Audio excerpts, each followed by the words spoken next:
Welcome to the Health on Track podcast. Let's talk well-being. Welcome to the Health on Track podcast, offering you a shot of wellness. I'm Yasmin, and I'm the Member Engagement and Communications Manager at GIG Gulf Insurance. There's a misconception that trauma can only happen as a result of huge life events, but that's not entirely true. It can also happen as a result of some seemingly small incidents, such as bullying. And the problem is, we might not even realize that we're traumatized. I'm here today with Dr. Masa Al-Kurdi, clinical psychologist and trauma specialist at the Psychiatry and Therapy Centre, and co-founder and vice-chairwoman of MENATA, which we'll hear more about. She is dedicated to creating accessible mental health resources and fostering resilient communities across the region. And she has successfully trained mental health professionals, empowering them with the tools and resilience to offer meaningful support within their communities. Thank you so much, Dr. Masa, for joining us today. Thank you for having me. So can you tell us more about MENATA? Yes, so this is a newly established trauma association. It is the first trauma association in the region. It's Middle East and North Africa Trauma Association. Okay. The purpose of this association is that we don't have, first of all, such an entity in the region. We have these kinds of entities in the US, in the UK, in Europe, but a dedicated space in the region that is focused on trauma, building a trauma responsive community, a place where we can bridge our communities, connect, and learn more about trauma and how to be more trauma responsive, to create more resilience, to create more well-being within our region. So a lot of our activities or planned activities will be annual conferences, will be workshops. We had our first annual conference last month, and it was so wonderful to host different members of the community. We could learn and heal together. So we'll be having monthly workshops, webinars, different learning events, and different community events. That's great. Yeah. That's such a nice initiative to create more awareness about trauma and actually do something. Yeah, because I think there's a lot of misconception that if you're not in war or conflict, or in natural disaster or have gone through that, haven't been kidnapped or something. yeah, something as you would see, like it's called major trauma or big trauma, then you don't have any trauma. But that's actually not true. We have a lot of trauma. Everybody, I think, in their life has gone through some kind of traumatic incident, and that's what we want to shed light on. That trauma is difficult, but it's normal to go through it, and there's so many different ways that you can heal from it. Okay, so what is trauma? Like when you say this person is traumatized, what does that mean? So trauma, before we talk about who's traumatized, because I think people go through trauma and then they experience it very differently. So what is trauma? So trauma is usually, put it simply, it is an event or an experience that we go through and have an emotional response to. And this event is usually quite disruptive, quite sudden, quite jarring. And it can range from, like a car accident, or as we said, like war or conflict, violence from conflict, to neglect, to criticisms, to domestic abuse. So it can be, very, very different types of experiences. The main factor about trauma is that this incident is quite disturbing. It can make someone feel really unsafe, and can make them feel that they've gone into a kind of, when we talk about survival instincts, like flight or fight, they've gone into, like, they're very alert and they can't seem to shut down from it. Yeah. So that's what would be a trauma. Somebody traumatized would often look like, so when you've gone through a trauma, at the first instance, you'd feel quite shocked. So people often describe, once I've had this incident, I was really shocked. I was really or frozen or really shut down, for example, or really numb. And then over time, people kind of describe, oh, I couldn't get that incident out of my head. It just keeps coming back to me. So here they're describing re-experiencing. So often with people that are traumatized, they re-experience the trauma or parts of it after it's finished. Okay. Flashbacks, nightmares. Sometimes they re-experience it in their body. So I'd have clients come to me and say, since this incident, I've had this really bad hand pain. They've had no injury to their hand, but it's their body. The body, we say body keeps a score. It keeps it, there's a muscle memory, right? So if I was tense or I was trying to run away or whatever it is, then yeah, the body, so they'll manifest in body pains. So this is what somebody traumatized would look like. They'd have these kinds of different symptoms or struggles, having gone through trauma. So how would we differentiate if someone has had like a hard experience and someone who has went through trauma? Yeah.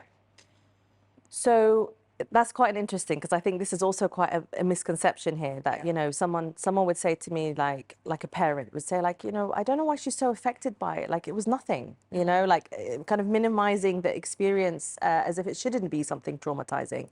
And I think something really important to know, it's how the incident is how I receive it, my ability to cope with it, my emotional reaction to it. Whether I've gone through like certain amount of stress before or something similar before will really depend how I react to it. It's an emotional reaction to an event. And often trauma isn't normal. You know, it's an abnormal situation that people shouldn't be going through.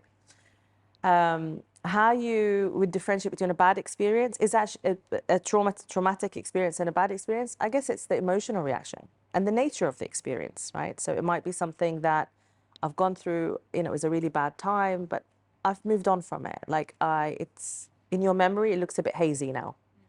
Whereas something that's quite traumatic, when you look back at it, it's very vivid. It's very clear, you know, as if like you're looking at a photo. So it's a very vivid memory, and often when you remember it, you re-experience the emotions or the bodily sensations. So if the same incident has happened to two different people, it might be traumatic to one person, but not the other, based on the way they receive it or how it has affected them. Yeah, I have siblings. You know, people come to therapy and they say, I went through the same thing as my sister. She's not feeling it in this way. So my answer is they would say, am I weak? There's something wrong with me. Why? Why am I dealing this way with it? But my siblings are totally fine. My response is always one of two things. People experience difficulties in a different way. Everyone has something, and everyone has a problem. Everyone has a struggle. So just because you're experiencing it by, you know, getting triggered if you have like a smell or a loud sound, you know, that's the hypervigilance. But your sister isn't, but she might be triggered in a different way, but you're not noticing. But also I think it's how we cope with it. We're all built really differently. It doesn't make you weak. It doesn't make you, you know, less than. It just means your capacity to cope with it is different, and how you've received it through your senses is different. And so how we cope with that will be different. But I genuinely think that you know, those siblings are also dealing with it, but it's manifested in a different way. It might not be that they're having nightmares or terrors or whatever. It might be that they're socially withdrawn. It might be they're very anxious and having panic attacks and they're not telling them about it. It might be that they're in denial and like they're trying to have like a really good time and, you know, just to kind Avoidance. of take their, to put themselves out of that situation, but between themselves, they are still struggling. We often explain the trauma cycle. So the trauma cycle looks a bit like this, where you've gone through something really difficult in your life, and then you try to move on from it. And then something happens and you're triggered. And often it's like a place or a person. Sometimes it's a sound or a feeling. I felt this before, but I don't know. So you get triggered and you feel really not okay. I feel uneasy, I feel really overwhelmed, or whatever it is that you feel not okay. I don't like it. So I avoid whatever it is that reminded me of how I felt. I will avoid it. So I'll avoid places, I'll avoid people, I'll avoid foods, I'll avoid so many things, that whatever it is that reminded me. And then I'll feel better again for the short term. And then it happens again. The problem with the trauma cycle is that it will keep going. And often, you know, my trigger was, you know, a moving vehicle, then it becomes the escalator in the mall. Then it becomes, you see what I mean? And then it becomes the outside. Any kind of motion then.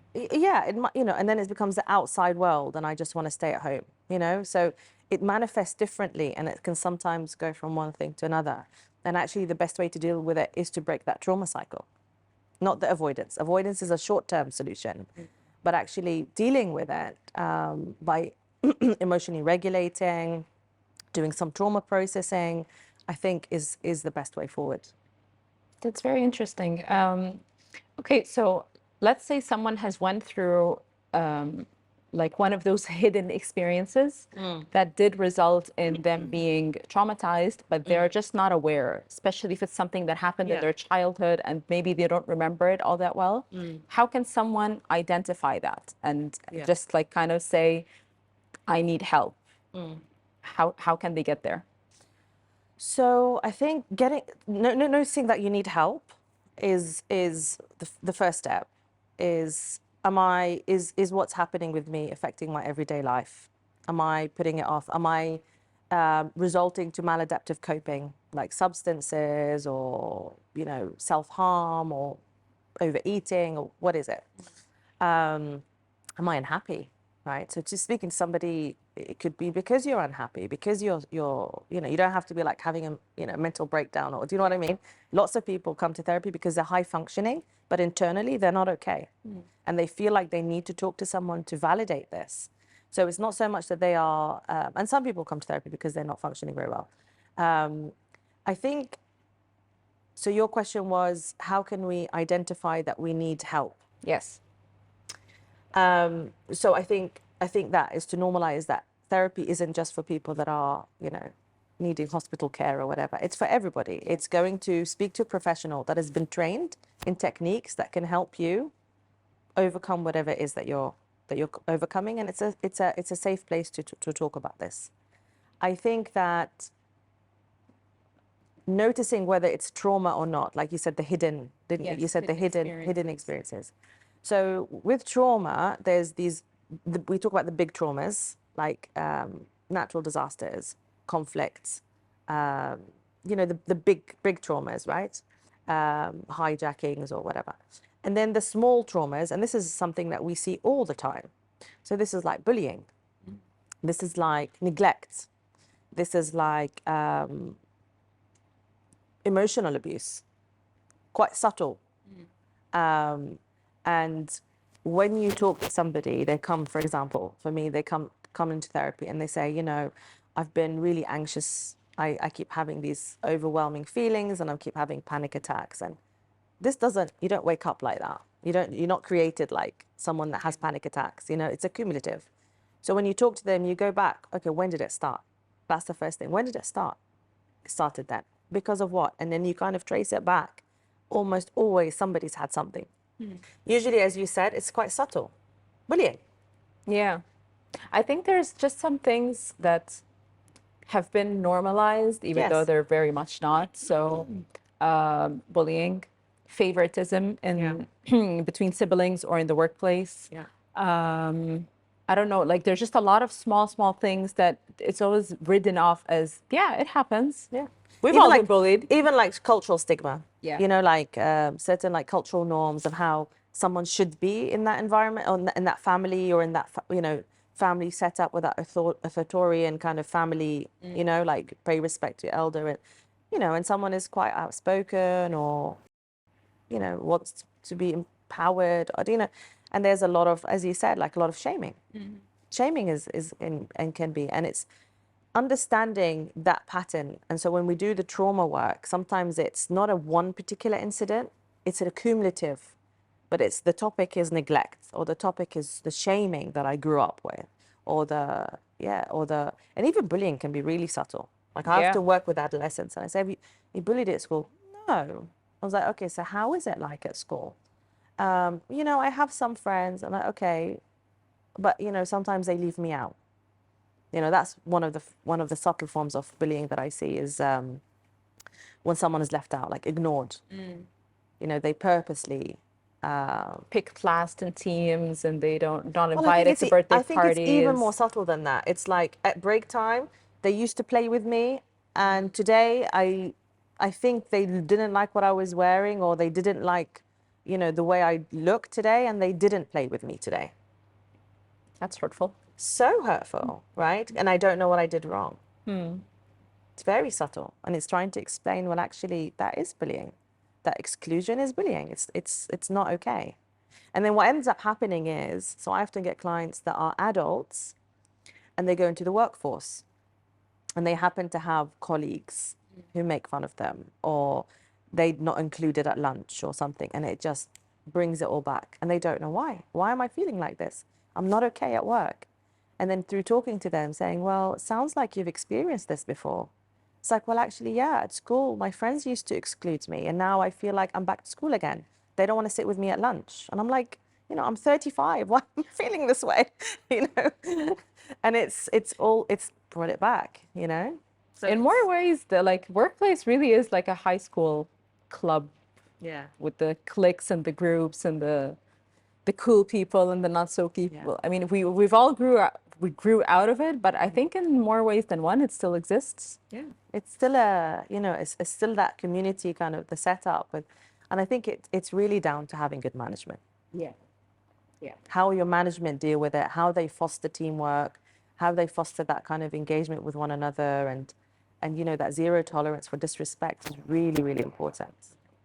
Yeah, but I mean, there's only so much management can do because, as you said, like teamwork and disrespect, and that can be happening when it comes to work. Like, as a team, we're working together. Yeah. That's fine. There's no kind of disrespect happening. Yeah. But it's the elective activities. So Yeah. we don't have to have lunch together. No, absolutely. But then that's the part that becomes hurtful. But you know what I mean? Like, there's some workplaces that foster a certain culture. Yeah. It's the culture that you foster it within, and that's driven at the top, right? If you see that there's encouragement, and also not just one person, but I mean, you know, the influences within the office. I think it's the culture that's fostered will promote that, you know, like communal lunch or whatever, you know. But, you know, again, some people are just extra triggered because they've gone through that. Yeah. That's okay if they don't want to have lunch with you. You Yeah. know, like, do you know what I mean? But but it's how it's done. If it's purposely excluded, everyone in that, you know, and she is not invited, like that's exclusion. yeah. Yeah. So if I know someone who's going through trauma or struggling with something, Yeah. how can I support them? So I think psychoeducation. So often I see family members and they're like, but why? Why is it like, you know, why are they struggling? Like, it's been so long. Why can't they move on? And it's trying to understand what trauma is. I think that would be the biggest thing. What is trauma and why does it impact people tens of years ago, later, sorry. And it's not so much that people are weak, or it's not so much people are hung up. It's not that people want to, you know, keep self-punishing or punish whoever. It's just that they can't seem to get out of it, and that's okay. And it needs help. I think making sure that we don't invalidate people when they are struggling or feeling quite triggered. You know, I think sometimes a cultural thing, you know, we kind of say like, it's okay, just forget about it. And it's like, well, if I could, I would. Do you think I'm Yeah. want that? Or I like, probably don't be anxious. It's fine. Oh, you know. okay, then I'm Yeah. just gonna flip a switch. I'm not anxious Not anymore. scary. Don't be scared. It's not scary. And it's like, I am feeling scared. So I think a lot of the issues that come up with family members or like people close to people that have gone through some kind of trauma, it's the invalidation. It's like, I don't get it. So I think just holding space. And I don't think there's an expectation that, you know, us as family members need to you know, to cure this or whatever. Yeah. But I think it's just being there to help kind of be that go-to person. Encourage to get help if you feel that this person is really not dealing well. Don't make it worse. Yeah. Don't re-traumatize. Yeah. Yeah, absolutely. Okay, so if someone is going through unresolved trauma, how would that manifest in their lives, in the day-to-day? Yeah. So often depression. Often people feel really shut down, really down, demotivated, not bothered. And then again, you go back and you realize, oh, you had a traumatic birth and there was postnatal depression that was never resolved and pushed through because, you know, the babies needed mommy to be, you know, tip-top mom, and then back to work and doing all that stuff. And here we are, she's severely depressed and doesn't know why. Well, because you were traumatized at your birth and it wasn't resolved, and then it was normalized by the people around you. So it manifests differently. Sometimes it's shut down. So people sometimes get stuck on, we call it, like at the window of tolerance. So we all have emotions. We get anxious, we calm down, we get sad, we get happy again, right? That's normal, we're not robots. But what happens when you go through trauma is your emotions go like really high or really low, right? And over time, you kind of get stuck out of the window of like the normal range of emotions. And so often people present with anxiety, panic attacks, bodily symptoms, digestive issues. They think they're having a heart attack, so they think they go through all these different, like, heart, tests and going to hospitals, ECGs and whatever. So either stuck on, or I'd say stuck off. So they're very shut down, very numb, dissociative, not bothered, like quite depressed, low moods. That's often what we see in therapy.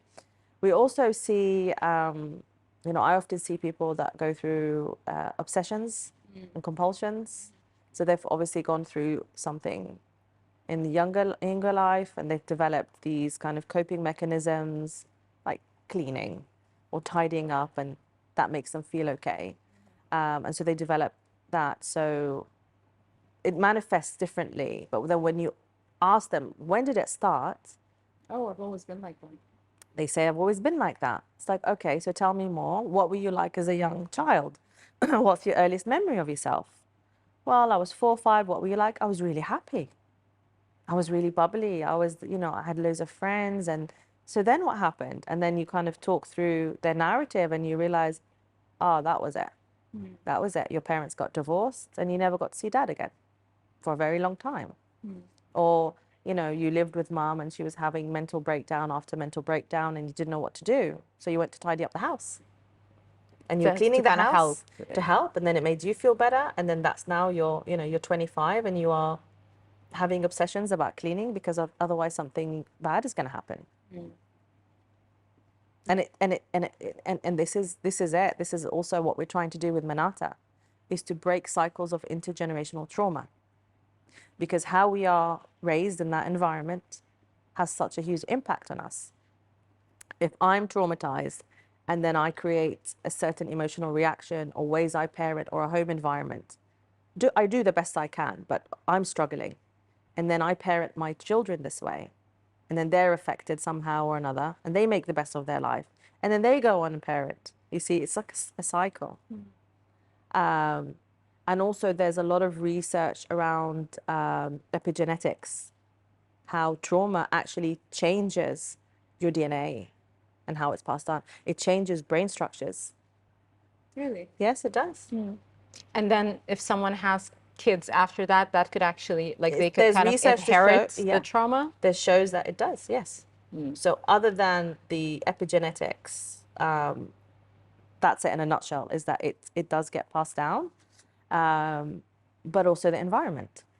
So you can also imagine in our region where there's like trauma upon trauma upon trauma, and you go back to our ancestors who are fighting in God knows what battle, who then this, who then displaced, who then this, and then they became, expats or migrants in some way or another, and then there was like some kind of unstable relationship, home environment, and here we are.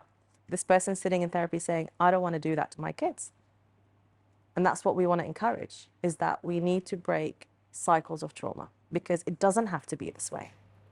Yeah. Yeah. So we've spoken about how trauma manifests kind of in adults, but if a child has went through something, let's say they're being bullied at school, and how can I, as a parent, see the signs? Yeah. Because, the children don't always recognize that something is going, and they don't always express. yes. So sometimes I have parents that come to me about a child and say, he's really acting up, he's really angry, he's really aggressive. He never used to be this triggered. They don't say triggered, they say he's like, I don't know what will set him off. He's always angry. I can't seem to calm him down. It's tantrum after tantrum. His sister, on the other hand, sweetheart, she's always so quiet. She doesn't talk. She just does her own thing. And I'm like, I'm worried about her. How is she dealing with it? Yeah. Because she's not expressing. This one, of course, he's dealing with something. Let's deal with it. But he's trying to express. He's trying to tell you, I'm not okay. I'm so angry. And the little one is just bottling it all in. So children will display it differently, but it's mainly changes. Like as a psychologist, and also as educators, we look at like school avoidance, grades, difficulties in, concentration, sleeping, if they're tired, if they're having nightmares. Sometimes it can go into like regressive behaviors like bedwetting, for example.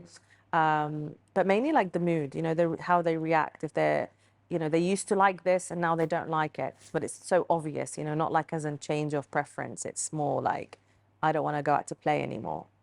I want to stay with mommy. They're more clingy. So something's going on.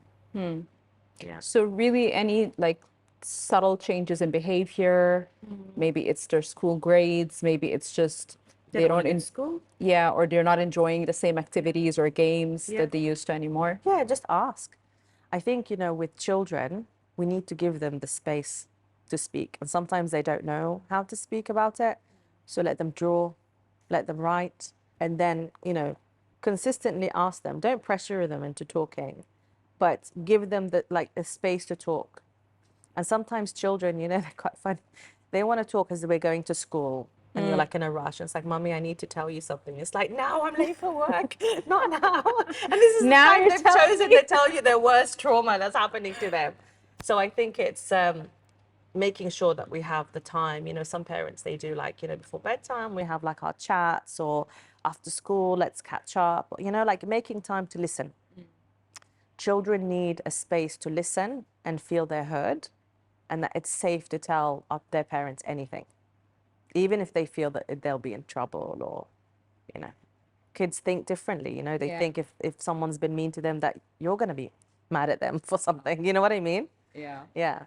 So it's just having that safe environment to listen. I think it goes a long way for children. Okay. So do people like completely heal or recover from traumas, or is it just something that they kind of have to learn how to live with? Yeah. So look, with trauma, we're not trying to erase your memory. With trauma therapy, the trauma is always going to be there. But when somebody does need therapy because it's too much, it's affecting their everyday life, I think the trauma remains, but your reaction to it changes. How you react to it if you remember it. The emotional reaction changes. So while the trauma incident is there, stored in your memory, how you react to it and how you react to it when you remember it, and how you make, your everyday life, you'll be less triggered when you're healed from trauma. You won't be triggered. You'll be, more regulated. If you do happen to remember the incident, you're not having like a visceral reaction to it. You're not having intrusive thoughts about it or nightmares. So it remains, but your emotional and psychological reaction to it will be different. Does that make sense? Yes. So it's kind of a little bit of both. You do learn to live with it, but you're not 100% healed because, as you said, we don't like erase your memory. I think lots of people do heal from their trauma, actually. I think it's something with certain types of therapy. So there's a type of therapy called EMDR, and that works on information processing. So we go back to the traumatic incident, or parts of the traumatic incident, and we process it. What you'll find is that people describe after going through this type of therapy is that they don't have intrusive thoughts about them. Because that's the worst part with trauma, is the intrusions, the flashbacks, or the remembering, or the nightmares. They want to forget. But what we're saying here is that it will remain there, but it won't always come at you. And I think through doing this kinds of therapy, people make sense of their trauma, and they somehow integrate it into their narrative. There's something called traumatic growth that people describe, that actually I've gone through that difficulty, an adverse kind of life event that's made me stronger. The fact that I've been able to heal from that and move on from that, that's made me a lot stronger. And so they find a way to like heal, but also integrate it into the narrative. Yeah. Okay. That makes sense. Yeah. My last question, just because we're out of time. Sure. What are some misconceptions or myths about trauma that you would like to kind of destroy? Debunk. Destroy, absolutely. I'd say that, I think I mentioned this, that you're only traumatized if you're weak. And that's absolutely, everybody goes through trauma. It's how we deal with it is the defining defining the differences. So trauma isn't for the weak. It's natural. Everybody goes through it. I think another one is that you can just get over it. Just give it time and you'll get over it. Time heals all wounds. Well, sometimes yes, and sometimes no. Absolutely not. And actually, people. Time can also make it worse. Yes, time definitely can make it worse. Yeah. So I think, yes, I think time can help, but actually, the trauma doesn't necessarily just go away alone.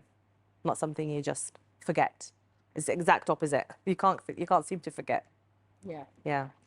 I think a lot of people associate trauma with like PTSD. Yeah. So that's why a lot of people just don't understand that no, something that seems like it's minor could cause trauma because they associate it with, post-traumatic stress disorder. So like you've been in a war or you've been like in a car crash or something. Well, I guess, yeah, that's a really important point because with PTSD, what do we look for? We look for the intrusions, the hyperarousal, and the avoidance. Those are the main kind of groups of symptoms that we look for. But what ends up happening is someone presents with a lot of anxiety and you go back to and you realize, oh, it happened. Your anxiety began when?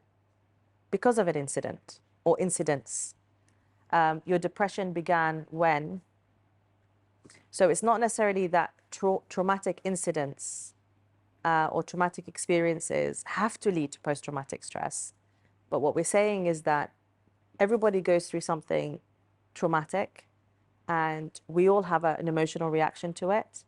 And sometimes the situation is so devastating or so distressing that the emotional reaction is one of these things. And it's okay to seek help. And when we do seek help, it actually just, it heals you. Why go through it as a lifetime of distress? Yeah.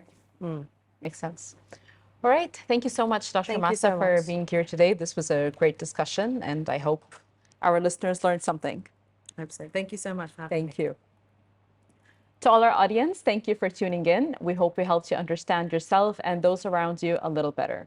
In case you forgot, we're available on YouTube, video and music, Spotify, Apple Podcasts, Anghami, and Amazon Music. Stay well and keep thriving.